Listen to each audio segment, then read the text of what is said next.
ଆଜିର ଏହି ଭିଡ଼ିଓଟିରେ ମୁଁ ଆପଣଙ୍କୁ ଶିଖେଇବି ଗୋଟିଏ ପିଆଜ ଆଉ ଛୁଞ୍ଚିର ସାହାଯ୍ୟରେ ଆପଣ କିପରି କେଉଁ ବି କୁଆଁରୀ ଝିଅ ବା ବିବାହିତା ମହିଳାକୁ ପଟେଇ ପାରିବେ।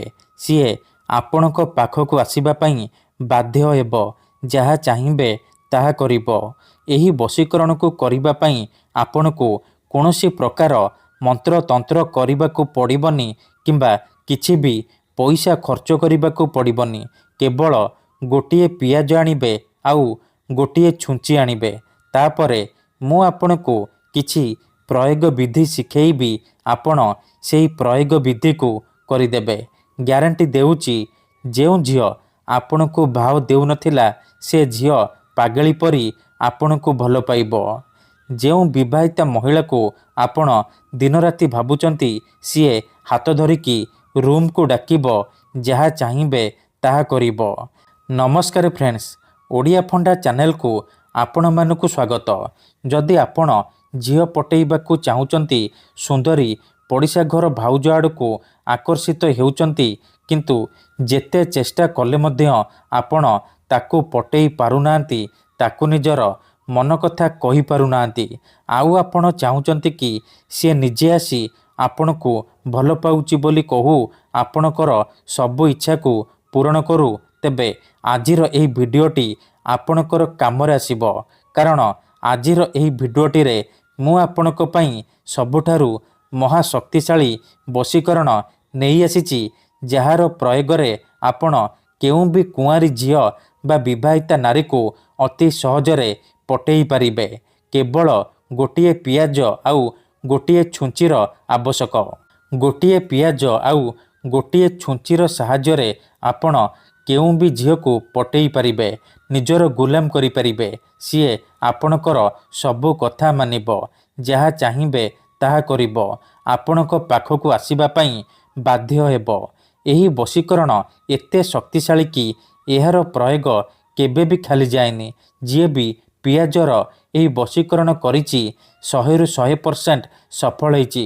ବର୍ଷ ବର୍ଷ ଧରି ଭାଙ୍ଗି ଯାଇଥିବା ପୁରୁଣା ପ୍ରେମକୁ ଫେରାଇ ଆଣିପାରିଛି। ଶାଶୁ, ନଣନ୍ଦ, ଦିଅର, ଭାଉଜ କାହାକୁ ବି ନିଜ ବଶରେ କରି ତାଠାରୁ ନିଜର ମନ ମୁତାବକ କାମ ହାସଲ କରିପାରିଛି। ତେଣୁ ଆପଣ ବି ମୋ କଥା ମାନି ଗୋଟିଏ ପିଆଜ ଆଉ ଗୋଟିଏ ଛୁଞ୍ଚି ଆଣି ଆଜିର ଏହି ବଶୀକରଣ କରିକି ଦେଖନ୍ତୁ। ତାପରେ ଦେଖିବେ, ଯେମିତି ଆପଣ ଏପଟେ ଏହି ବଶୀକରଣ ଉପାୟ କରିବେ, ସେପଟେ ସେ ଝିଅ ହେଉ ବା ସୁନ୍ଦରୀ ଭାଉଜ ଛଟପଟ ହେଇ ଉଠିବ। ଯେପର୍ଯ୍ୟନ୍ତ ଆପଣଙ୍କ ପାଖକୁ ଆସିନି, ଆପଣଙ୍କ ସହିତ ସମ୍ପର୍କ ରଖିନି, ସିଏ ରହିପାରିବନି। ତେବେ ଏହି ବଶୀକରଣ କରିବା ସବୁଠାରୁ ସହଜ। ଏହାକୁ ଆପଣ କେମିତି କରିବେ, ଏହାର ପ୍ରୟୋଗ ବିଧି କ'ଣ, ମୁଁ ଆପଣଙ୍କୁ ଶିଖେଇବି। ସମ୍ପୂର୍ଣ୍ଣ ପ୍ରୟୋଗ ବିଧି ଠିକ୍ ଭାବରେ ଶିଖେଇବି। ଜାଣିବା ପାଇଁ ଆପଣ ଏହି ଭିଡ଼ିଓଟିକୁ ମୂଳରୁ ଶେଷ ପର୍ଯ୍ୟନ୍ତ ଧ୍ୟାନ ସହିତ ଦେଖିବେ। ଠିକ୍ ଅଛି, ଅଧାରୁ ଛାଡ଼ିକି ପଳେଇଲେ କିମ୍ବା କାଟି କାଟି ଦେଖିଲେ ଆପଣ କିଛି ବି ବୁଝିପାରିବେନି। ପରେ ଆପଣ କମେଣ୍ଟ କରିବେ, ଗୁରୁଜୀ ଆପଣଙ୍କର ବଶୀକରଣ କାମ କରୁନି। ଦେଖନ୍ତୁ, ପିଆଜ ଆଉ ଛୁଞ୍ଚିର ଏହି ବଶୀକରଣ ସବୁଠାରୁ ଶକ୍ତିଶାଳୀ ବଶୀକରଣ, କିନ୍ତୁ ଏହାକୁ ସମ୍ପୂର୍ଣ୍ଣ ବିଶ୍ୱାସ, ନିଷ୍ଠା ଆଉ ଏକାଗ୍ରତାର ସହିତ କରିବେ। ଦେଖନ୍ତୁ, ମୁଁ ଆପଣଙ୍କୁ କହୁଛି, ଯେମିତି ଆପଣ ଭଗବାନଙ୍କୁ ମାନୁଛନ୍ତି, ଭଗବାନଙ୍କ ଉପରେ ବିଶ୍ୱାସ ରଖିଛନ୍ତି, ନିଜର ସବୁ ଦୁଃଖ କଷ୍ଟ ଅସୁବିଧା ଭଗବାନଙ୍କୁ ଜଣାଉଛନ୍ତି, ଯଦି ସେ ଅସୁବିଧାର ସମାଧାନ ନ ହେଲା, ତାହାର ମାନେ ନୁହେଁ କି ଭଗବାନ ନାହାନ୍ତି। ସେହିପରି ମନ୍ତ୍ରତନ୍ତ୍ର ହୁଏ, ବଶୀକରଣ କାମ କରେ, କିନ୍ତୁ ଏହାକୁ ଆପଣଙ୍କୁ ସିଦ୍ଧ କରିବାକୁ ପଡ଼ିବ। ପ୍ରୟୋଗ ବିଧିକୁ ଠିକ୍ ଭାବରେ କରିବାକୁ ପଡ଼ିବ। ମୁଁ ଆପଣଙ୍କୁ ଯେମିତି ଶିଖେଇବି, ଆପଣଙ୍କୁ ଠିକ୍ ସେହିପରି କରିବାକୁ ପଡ଼ିବ। ତେବେ ଯାଇ ମୁଁ ଆପଣଙ୍କୁ ଗ୍ୟାରେଣ୍ଟି ଦେଉଛି, ଆପଣ ଯେଉଁ ଝିଅ ବା ମହିଳା ଉପରେ ପିଆଜର ଏହି ବଶୀକରଣ କରିଦେବେ, ସିଏ ଆପଣଙ୍କ ପ୍ରେମରେ ଦିବାନୀ ହେଇଯିବ, ଆପଣଙ୍କର ସବୁ କଥା ମାନିବ, ଯାହା ଚାହିଁବେ ତାହା କରିବ। ତେବେ ଏହି ବଶୀକରଣ ବିଧି ଆପଣ କେମିତି କରିବେ, ଚାଲନ୍ତୁ ଜାଣିବା। ବିଧିଟି ଜାଣିବା ପୂର୍ବରୁ ଯଦି ଆପଣ ଆମ ଚ୍ୟାନେଲକୁ ପ୍ରଥମ ଥର ଆସିଛନ୍ତି, ତେବେ ଦୟାକରି ଚ୍ୟାନେଲକୁ ସବସ୍କ୍ରାଇବ୍ କରି ପାଖରେ ଥିବା ବେଲ୍ ଆଇକନ୍କୁ ମଧ୍ୟ ଦବାଇ ଦିଅନ୍ତୁ, ଯାହାଦ୍ୱାରା ଆମେ ଯେଉଁ ବି ଭିଡ଼ିଓ ଅପଲୋଡ଼ କରିବୁ ସର୍ବପ୍ରଥମେ ଆପଣ ଦେଖିପାରିବେ ଆଉ ତାର ଲାଭ ପାଇପାରିବେ। ତେବେ ଚାଲନ୍ତୁ ଜାଣିବା ଏହି ବଶୀକରଣ କେମିତି କରିବେ। ମନେ ରଖନ୍ତୁ, ଏହି ବଶୀକରଣ ବିଧିକୁ ଆପଣ ଶୁକ୍ରବାର ଦିନ କରିବେ, ରାତିରେ ଶୋଇବା ପୂର୍ବରୁ କରିବେ। ବଶୀକରଣ ବିଧି କରିବା ପୂର୍ବରୁ ହାତ ଗୋଡ଼ ଧୋଇକି ସଫା ବସ୍ତ୍ର ପିନ୍ଧିକି ନିଜ ବିଛଣାରେ ବସିକି ଏହି ବଶୀକରଣ ଆରମ୍ଭ କରିବେ। ମନେ ରଖନ୍ତୁ, ଏହି ବଶୀକରଣ ହେଉଛି ମୁସଲିମ ବଶୀକରଣ। ଏହାର କୌଣସି ପ୍ରକାର କାଟ ନାହିଁ, ତେଣୁ ଏହାକୁ ଭାବିଚିନ୍ତିକି କରିବେ। ତେବେ ଚାଲନ୍ତୁ ଜାଣିବା ଏହି ବଶୀକରଣ ଉପାୟ କେମିତି କରିବେ।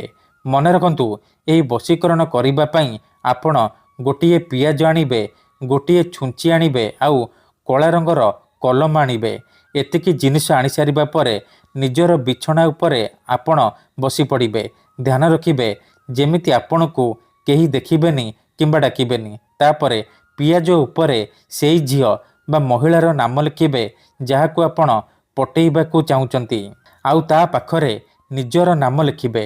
ନାମ ଲେଖିସାରିବା ପରେ ପିଆଜକୁ ବାମ ହାତରେ ଧରିବେ, ଛୁଞ୍ଚିକୁ ଡାହାଣ ହାତରେ ଧରିବେ।